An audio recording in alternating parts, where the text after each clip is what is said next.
पति ब्रह्मचारी।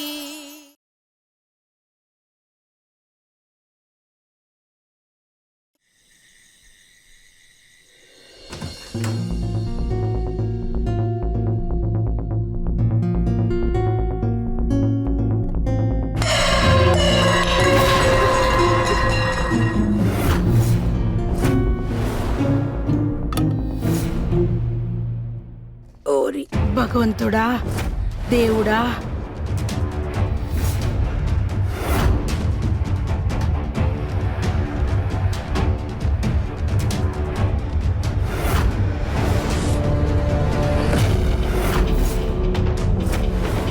సూరజ్, నువ్వు దీంతో ఏం చేస్తున్నావు ఇక్కడ? అది నేను అదేంటంటే పెద్దమ్మ, తిను అన్ని పనులు సక్రమంగా చేస్తుందా లేదని చెక్ చేయడానికి ఇక్కడికి వచ్చాను పెద్దమ్మ. గొడవలు ఏం చేయలేదు కదా? అది కాకుండా పొద్దున్న నుంచి చాలా ఇబ్బంది పెట్టేసింది. ఆ భగవంతుడి పైన ఒట్టేసి చెప్తున్నాను, ఇక మీదట ఒక్క తప్పు చేసినా సరే నేనేంటో చూపిస్తాను. ఆ, అది గొంతెండిపోతుంటే నీళ్లు తాగుదామని వచ్చాను.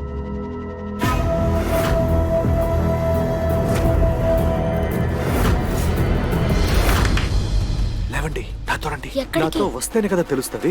రండి. కానీ నేను సర్లాంటి కిచెన్ లో చాలా పని ఉంది. కిచెన్ గందరగోళంగా ఉంది.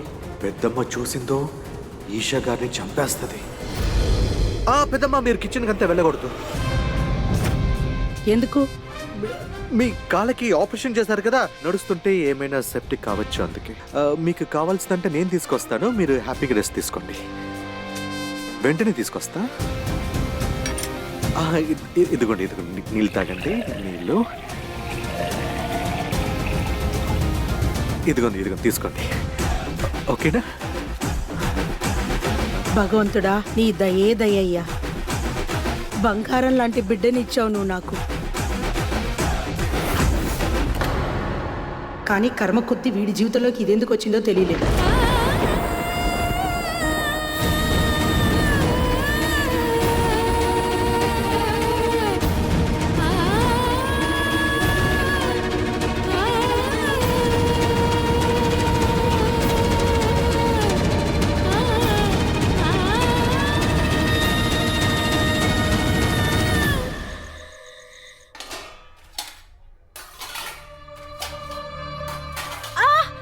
ఏమైంది? ఏం లేదు, పొండు పైన కారం తగిలింది, కొంచెం మండుతుంది.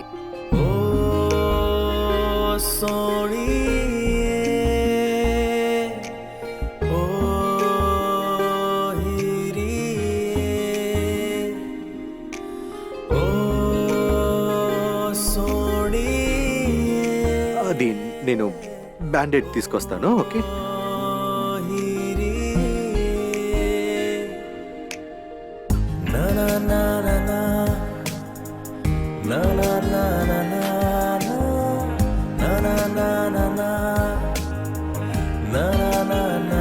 ఇదిగోండి.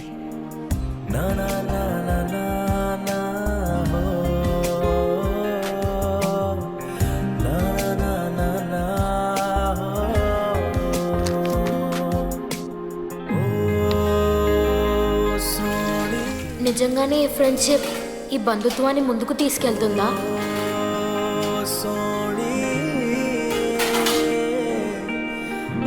ఎలాగో మేనేజ్ చేసావా? Thank you.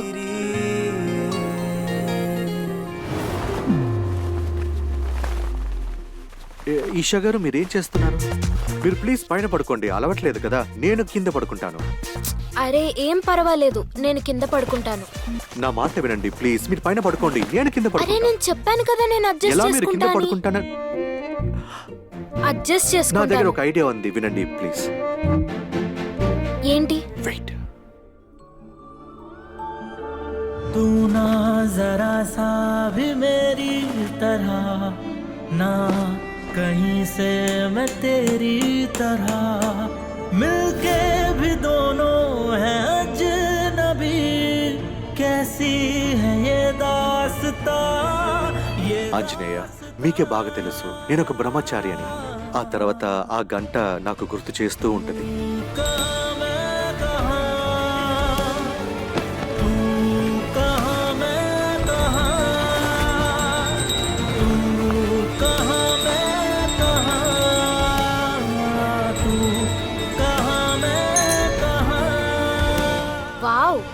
ఒప్పుకొని తీరాల్సిందే. నువ్వు తెలివైన వాడివే. చాలా ఉంది, ఇక మీదే మీరు చూస్తారు.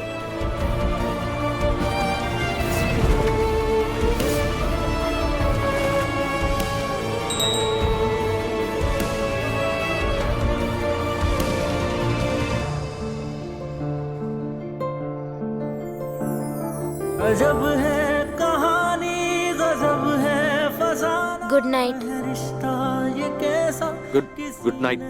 न जाना अलग है मिजाज एक दूजे से बिल्कुल पर चल रहा कारवां ये कारवां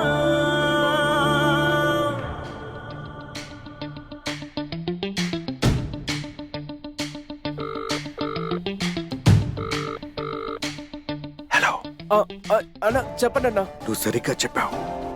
సామాన్యంగా చేయలేని పనులు మొత్తాన్ని ఒక ఫ్రెండ్ గా చేపించచ్చని నువ్వు చెప్పావు కదా. ఆ టెక్నిక్ యూజ్ చేసిన తర్వాత తను మాట్లాడింది. తను థ్యాంక్ యూ చెప్పింది, ఇంకా గుడ్ నైట్ కూడా చెప్పింది. అరే బ్రహ్మచారి, ఒకే రోజులో వదినతో ఫ్రెండ్ అయిపోయారా?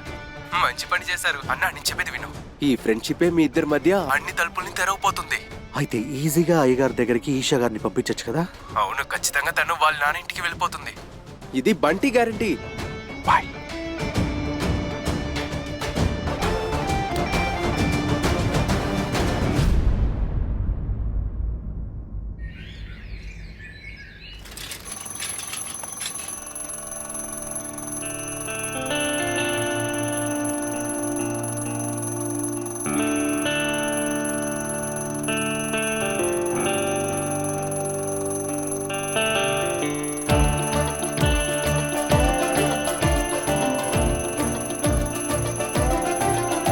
ఏంటో అలారం మోగిన వెంటనే లేస్తున్నట్టు ఈ మహారాణి గారు అలారం పెట్టింది.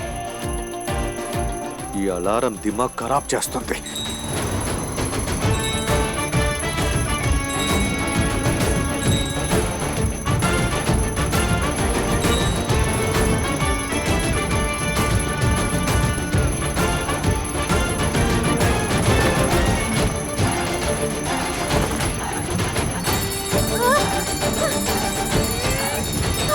అరే అరే, ఆపు ఆపు. పొద్దు పొద్దున్నే ఈ గంట నా తలపైన ఎందుకు మోగిస్తున్నావు? నేనేం కొట్టలేదు, ఆ అలారమే మోగుతూ ఉంది. ఎంతసేపటి నుంచి మోగుతుంది, వినపడలా? ఓ గాడ్, నేను మర్చిపోయి 7:30కి అలారం పెట్టేశాను. లేట్ అయిపోయింది, బాగా లేట్ అయిపోయింది. దేనికి లేట్ అవుతుంది?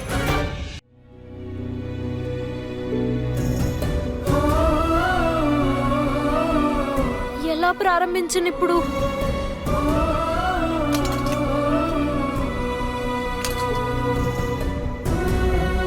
ఇలాగే గుండ్రంగా చేయాలి.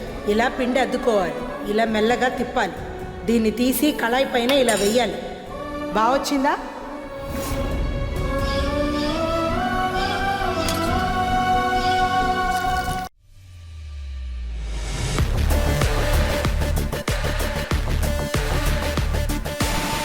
అన్నా అన్నా, బయటికి రాకండి, లోపలికి వెళ్ళండి. ఏమంటున్నావా? అరే అటుపక్కకి ప్లీజ్.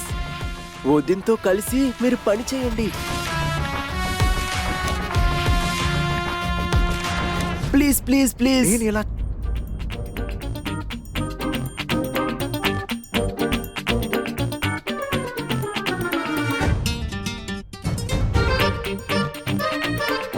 పెద్దమ్మ ఎక్కడ? పెద్దమ్మ రియా గుడికి వెళ్ళారు. వాళ్ళు తిరిగి వచ్చే లోపు అంతా ముగించమన్నారు. కానీ నన్ను చపాతీ చేయమన్నాడు. నాకు పిండి కలపడం కూడా రావడం లేదు. ఏడ్చిన మాత్రం పిండిని పిసకలేవు, చపాతీలు రెడీ అయిపోవు. ముందు నా మాట విని ఏడుపుని ఆపండి. ఆ తర్వాత నేను చపాతీ ఎలా చేయాలో నేర్పిస్తాను. ఈ అమ్మాయి ఏం చేస్తుందో ఏమీ అర్థం కావట్లేదు. అన్ని పనులు నన్నే చేయమని చెప్తున్నారు. ఈ ప్యాంట్లో ఏంటిది?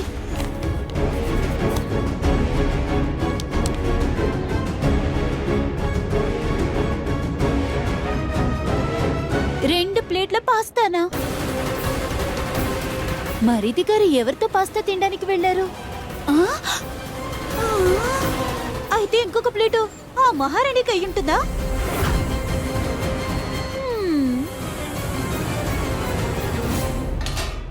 ముందుగా పిండిలో టేస్ట్కి తగ్గ కావలసినంత ఉప్పు వేసుకోవాలి.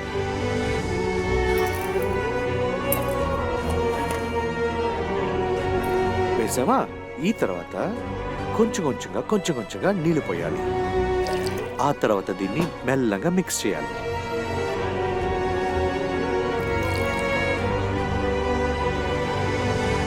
ఇప్పుడు ఫుట్బాల్ లాంటి చపాతీ మావు రెడీ అయిపోయింది. ఈ ఫుట్బాల్ నుంచి కొంచెంగా తీసుకొని అందులో చేసుకోవాల్సింది టెన్నిస్ బాల్.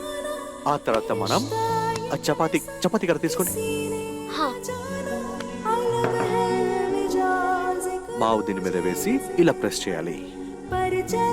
ఇలా చేస్తున్నప్పుడు కేర్ఫుల్ గా చేయాలి, ఎక్కువ ప్రెషర్ పెట్టకూడదు. ఇప్పుడు గ్యాస్ ఆన్ చేయాలి.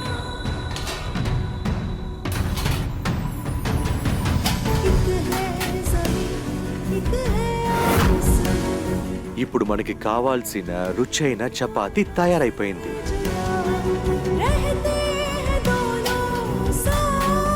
Wow, thank you. నువ్వు భలే మంచి టీచర్వి. ఇదే మంచి సమయం మనసులో ఉన్న మాట చెప్పేయాలి. చూసారా ఐషా గారు, మావులు సరైన నీళ్లు పోసుకొని కలుపుకొని ఇలా చేస్తున్న వల్ల చపాతీ పర్ఫెక్ట్ గా రెడీ అవుతుంది. అదేలాగా రిలేషన్షిప్ మధ్యలో ఇలాంటి బాండింగ్ ఉంటేనే బాగుంటుంది. ఆ బాండింగ్ లేకపోతే మీరు ఎన్నైనా ట్రై చేయండి, ఆ రిలేషన్షిప్ కొనసాగదు. నా లైఫ్ స్టైల్ కి ఇంకా మీ లైఫ్ స్టైల్ కి మధ్యలో చాలా తేడాలు ఉన్నాయి. పెద్దమ్మకి మీరు ఇష్టం లేదు, ఎప్పటికీ మిమ్మల్ని ఇష్టపడదు కూడా. మీరు ఎంత ట్రై చేసినా ఎంత కష్టపడినా దీనివల్ల ఏ ఒక్క విషయం ఇక్కడ మారదు. ఎందుకంటున్నానంటే ఈ చోట మీరుండాల్సింది కాదు. నేను మీ ఫ్రెండ్ కాబట్టి ఈ విషయాలన్నింటినీ మీతో చెప్తున్నాను, అర్థం చేసుకోండి. దయచేసి మీరు మీ నాన్నగారి దగ్గరికి వెళ్ళిపోండి. అంతే, ఇది మీతో షేర్ చేసుకోవాలనుకున్నాను. కష్టాల్లో ఉన్నప్పుడు స్నేహితులు తోడుగా ఉంటారు. నీ ఓటమిని ఒప్పుకోమని సలహా ఇవ్వరు. ఒప్పుకుంటున్నాను, నాకు ఈ చపాతీ చేయడం రావడం లేదని, ఈ జీవితాన్ని చక్కబెట్టుకోవడం రావడం లేదని. కానీ ఒకరోజు అంతా సరైపోతుంది. ఈ చపాతీ, ఈ జీవితం కూడా.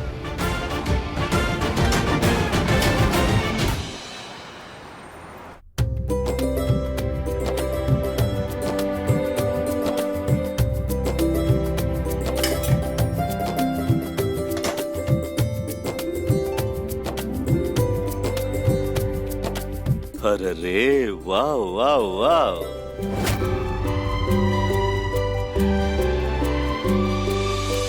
ఇలాంటి రౌండ్ చపాతీ చేయడానికి నాకు సంవత్సరం పట్టింది. ఈ మహారాణి ఎన్న మంత్ర విద్య నేర్చుకుందా ఏంటి? ఒకే రోజులో రౌండ్ గా చేయడం నేర్చేసుకుంది. ఇది ఒప్పుకోదగ విషయమే. నువ్వు ఒక ఫాస్ట్ లర్నర్వి.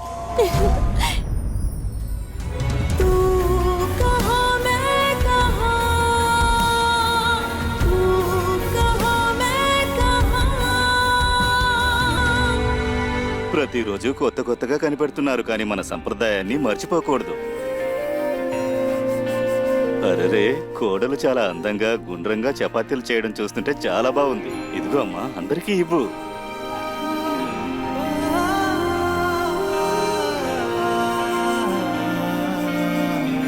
చివరిగా నాన్నగారు నా చేతులారా చేసిన చపాతీని తినబోతున్నారు.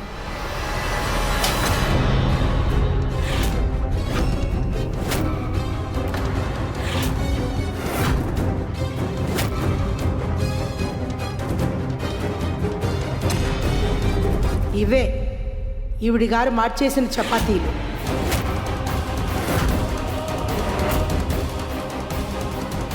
ఓరి భగవంతుడా, ఏం చెప్తాం.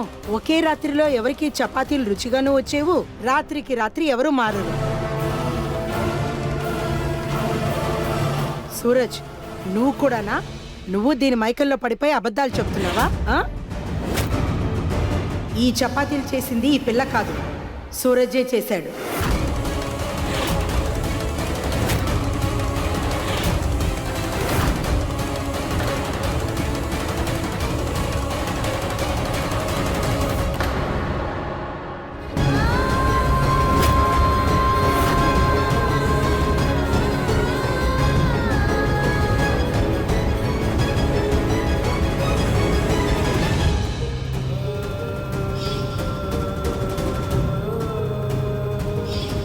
న్యాయంగా కష్టపడి శ్రమించే వాళ్ళ చేతులతో చేసిన భోజనాన్ని నేను ఎప్పుడూ తింటాను. మిగతా వాళ్ళ రక్తంతో చేసింది నాకు వద్దనే వద్దు. గులాబ్ సింగ్ యొక్క రౌడీ చేతులతో చేసిన దానికంటే నాకు విషమే మేలు.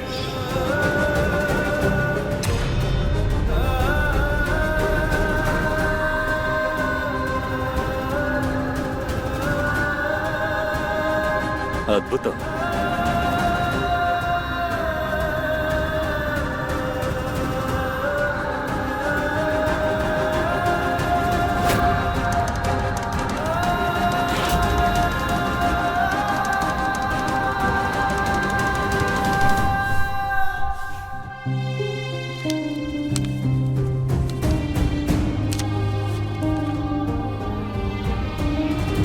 తీసుకోమ్మా, తీసుకో నాన్న. మొదటి రోజు వండావు కదా, తీసుకోవాలి.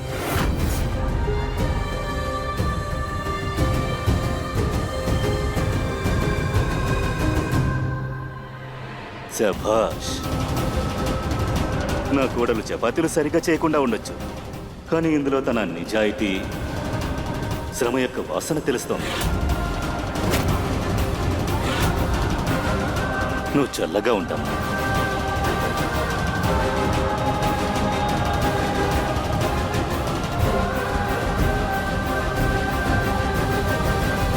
ఈ పిల్ల చేసిన ఎండిపోయిన చపాతీలు ఇది మాత్రమే తినాలి. నిన్న రాత్రి తిన్నట్టు.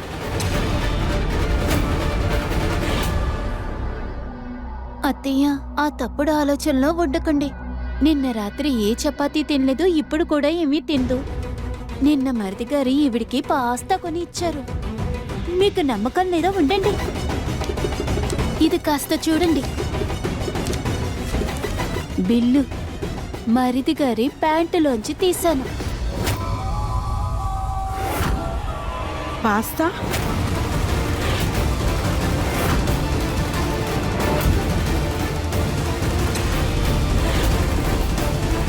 ఏమీ పొగరబొద్దనా? ఇంట్లో వయసైన పెద్దవాళ్ళు నువ్వు మార్చిపెట్టే వంటను తినడానికి తయారుగా ఉన్నా నువ్వు పెద్ద మహారాణిలాగా మా అందరి కళ్ళు కప్పి రాత్రి బయటికెళ్ళి సిగ్గు లేకుండా పాస్తా తినొస్తావా?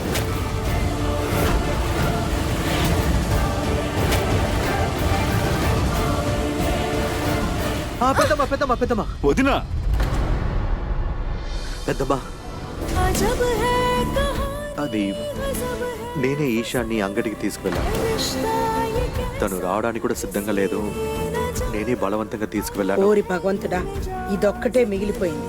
నువ్వు దీని మైకల్లో పడిపోయి నీ పెద్దమ్మతోనే అబద్ధాలు చెప్తున్నావు కదా. అంతా ఇది నేర్పించిన పాఠాలన్నమాట. కాదు పెద్దమ్మా, అలాంటిదేం లేదు. మీరు తప్పుగా అర్థం చేసుకున్నారు. అవతలికి వెళ్ళు. నిన్ను వదినా, మేమందరం ఇక్కడ ఎండిపోయిన ఈ చపాతీలు తింటూ ఉంటాము. నువ్వు పెద్ద మహారాణిలాగా మా కళ్ళు కప్పి బయటికి వెళ్ళి సిగ్గు లేకుండా పాస్తా తినొస్తావా? చెప్పు. అరే అరే వదినా, ఏం చేస్తున్నారు? మరిది గారు, మీరు మధ్యలో జోక్యం చేసుకోవద్దు. ఇది నా వంటింటి సమస్య. ఇది మన ఇంటి కోడలుగా వచ్చి కూర్చుందిగా, మరి అలాంటప్పుడు తనకి తెలియాలిగా మన ఇంటికి కొన్ని నియమాలు సంప్రదాయాలు ఉన్నాయని, అవి తప్పకుండా పాటించాలని. అర్థమైందా?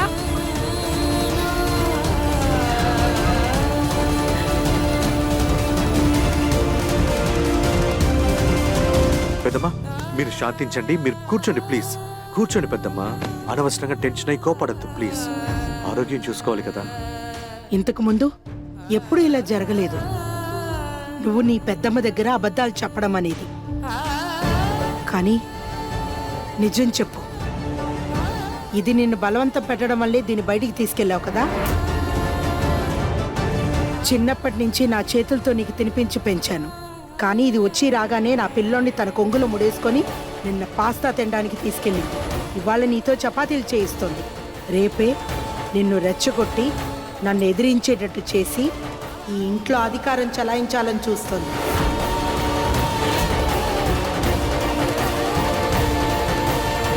అది ఎప్పటికీ జరగదు.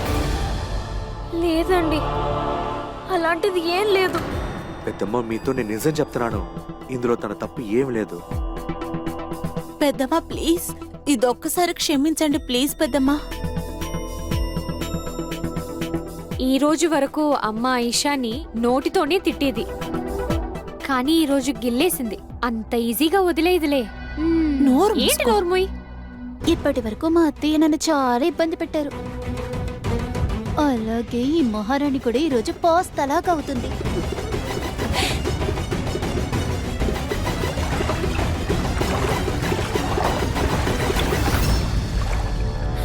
ఓర్ భగవంతుడా, అత్తయ్య మన ఇంట్లోకి నీళ్ళు ఎలా వచ్చాయి?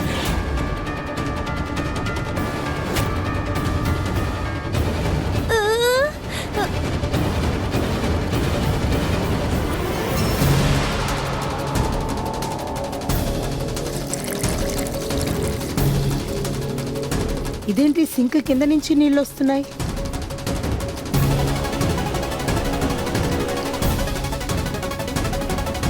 అవునత్తయ్య, చెత్త చేరిపోవడం వల్ల మురికి నీళ్ళన్నీ మా ఇంట్లో పిల్లకి వచ్చేసాయి.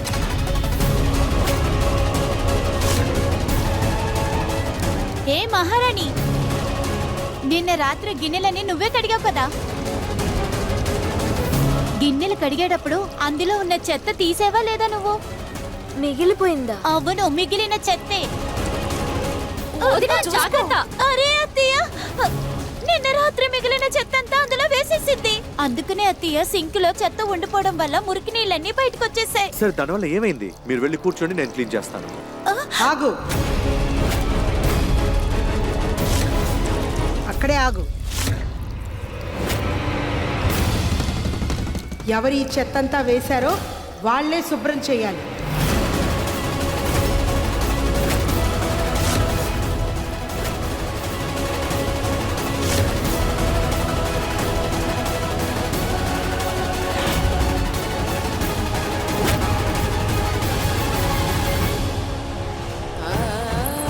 పెద్దమ్మా,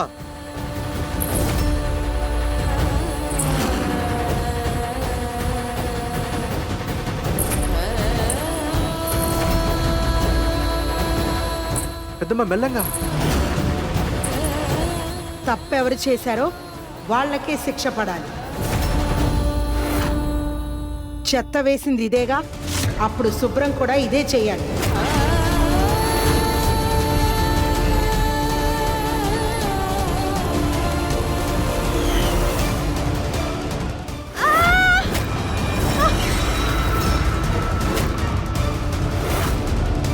నువ్వు సరిగ్గా పని చేయలేవా?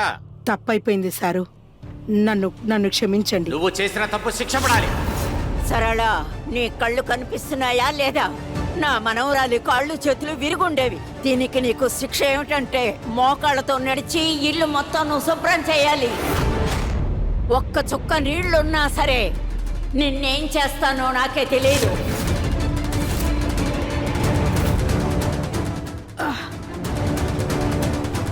ఓరి భగవంతుడా,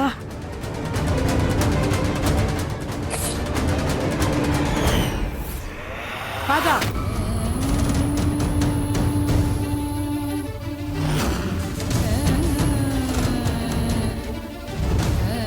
ఆ దేవుడి పైన ఒట్టేసి చెప్తున్నాను, ఈ జన్మకి నువ్వు నా కోడలు అవ్వలేవు. నీ వల్ల నేను ఎటువంటి బాధలు అనుభవించానో ఒక్కొక్కటి లెక్క పెట్టి పక్క తీర్చుకుంటాను. ఈషా గారు ఎలా ఇవన్నిటిని క్లీన్ చేస్తారో దానికి అస్సలు అలవాటు లేదు కదా.